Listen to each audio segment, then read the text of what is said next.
Welcome to my channel study zone.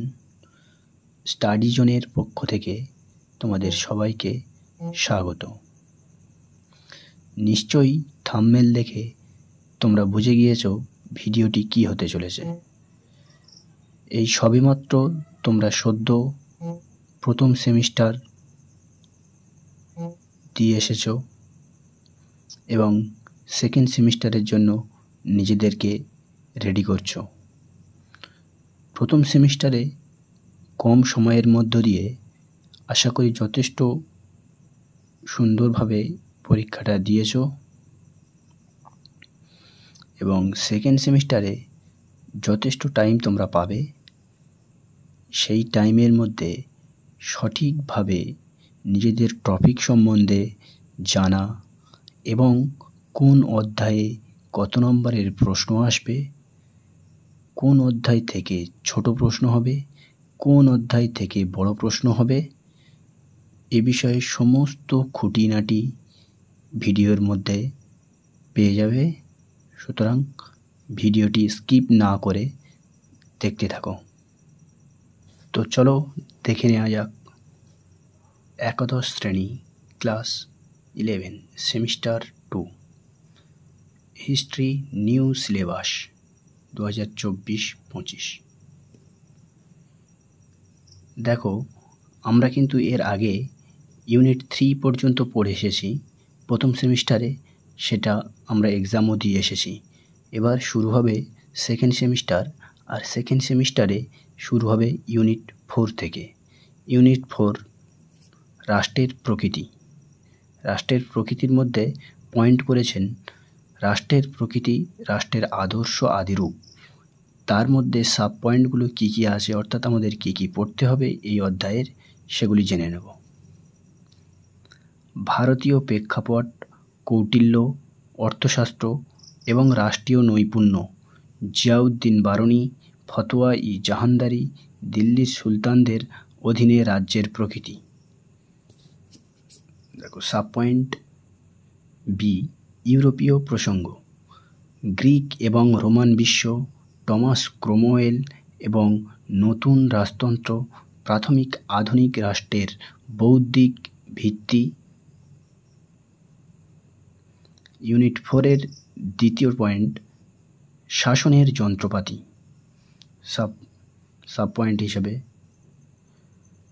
পারস্যের শাসন ব্যবস্থা, চীনের ম্যান্ডারিন ব্যবস্থা, দিল্লি সুলতানি শাসনের ইকতা ব্যবস্থা এবং মুঘল আমলের মনসবদারি ব্যবস্থা। এটি হলো ইউনিট 4-এর বিস্তারিত টপিক। এবার দেখব ইউনিট 5। ইউনিট 5 হচ্ছে পরিবর্তনশীল ঐতিহ্য। ক্রুসেড, পরিবর্তনশীল সাংস্কৃতিক ঐতিহ্য, সাময়িক চিত্রকলা, শিল্প স্থাপত্যের রূপান্তর, রেনেসাঁ বা নবজাগরণের সময়কাল, রেনেসাঁ বা নবজাগরণের ইতিবাচক এবং নেতিবাচক প্রভাব নিয়ে বিতর্ক, রোমান ক্যাথলিক চার্চ বা প্রোটেস্ট্যান্ট আন্দোলন, ভক্তি, সুফি, কনফুসিয়াসবাদ, তাওবাদ, শিন্টো ধর্ম ইত্যাদি। ইউনিট 6 দিগন্তের প্রসার। এটি হলো সেকেন্ড সেমিস্টারের লাস্ট ইউনিট। এখানে কি কি পড়তে হবে? আধুনিক বিজ্ঞানের উৎপত্তি, জাদুবিদ্যা থেকে সামাজিক মুক্তি, জ্যোতিষশাস্ত্র থেকে জ্যোতির্বিদ্যার সৌরকেন্দ্রিক মহাবিশ্বে, ভৌগোলিক অনুসন্ধান এবং নতুন ভৌগোলিক জ্ঞান, প্রযুক্তিগত অগ্রগতি, পশ্চিম ইউরোপে কৃষি, সামরিক এবং জাহাজ নির্মাণ প্রযুক্তি, মুদ্রণ বিপ্লব। তো এই ছিল তোমাদের সেকেন্ড সেমিস্টারের 3টি চ্যাপ্টার এবং 3টি চ্যাপ্টারের মধ্যে কি কি পড়তে হবে সমস্ত কিছু। এবার আমরা দেখে নেব নাম্বার বিভাজনগুলি, কোন অধ্যায় থেকে কত নম্বর আসবে এবং কতগুলি বড় প্রশ্ন থাকবে, কতগুলি ছোট প্রশ্ন থাকবে, তার বিস্তারিত। দেখো নাম্বার বিভাজন। ইউনিট 4 রাষ্ট্রের প্রকৃতি, এখান থেকে 15 নাম্বার আসবে। 15 নম্বরের মধ্যে 3টি একটি 3 নম্বরের প্রশ্ন অর্থাৎ 3, একটি 4 নম্বরের প্রশ্ন অর্থাৎ 4 এবং একটি বড় প্রশ্ন 8 নম্বরের প্রশ্ন 8, 8, 4, 12 আর 3, 15। এই 15 নম্বর আসবে ইউনিট 4 অর্থাৎ রাষ্ট্রের প্রকৃতি থেকে।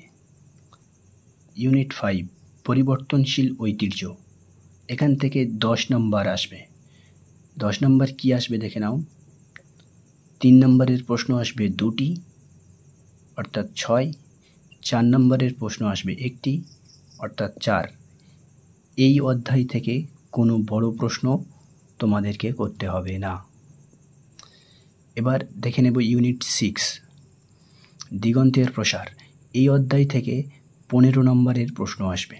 3 নম্বরের একটি প্রশ্ন 3, 4 নম্বরের একটি প্রশ্ন 4, 8 নম্বরের একটি প্রশ্ন 8 অর্থাৎ 8, 4 12 আর 3, 15, টোটাল 15 অর্থাৎ ইউনিট 4 থেকে 15, ইউনিট 5 থেকে 10 এবং ইউনিট 6 থেকে 15 অর্থাৎ 40। এবার দেখে নেব কোশ্চেন প্যাটার্ন কেমন। 3 নম্বরের প্রশ্ন এসএকিউ টাইপ 4টি থাকবে, 3, 4 12। 4 নম্বরের এসএকিউ টাইপ 3টি থাকবে, 4, 3 12 এবং 8 নম্বরের লং টাইপ কোশ্চেন থাকবে 2টি, তাহলে 16। সুতরাং 12, 12, 16, 40 মার্কস টোটাল। এবং প্রজেক্টের জন্যে দেখে নাও। সুতরাং প্রথম সেমিস্টার 40 মার্কস, দ্বিতীয় সেমিস্টার 40 মার্কস, তাহলে হলো 40, 40, 80। বাকি থাকছে 20, 100 মার্কস পূর্ণ হতে। সেই 20টি কোথায় পাবো? 20টি রয়েছে প্রজেক্টে। প্রজেক্টে 20 মার্কস। এবার কিন্তু তোমাদের প্রজেক্ট জমা দিতে হবে। সুতরাং তোমাদের সাহায্যের জন্যে ভিডিওগুলি তৈরি করা হবে। প্রতিটি সাবজেক্টের কোন কোন টপিক পড়তে হবে এবং তাদের কোশ্চেন প্যাটার্ন সমস্ত কিছু একের পর এক ভিডিওর মাধ্যমে পেয়ে যাবে স্টাডি জোনের মধ্য দিয়ে। সুতরাং চ্যানেলের সঙ্গে থাকো। পরবর্তী ভিডিও খুব তাড়াতাড়ি নিয়ে হাজির করব আপনাদের সামনে।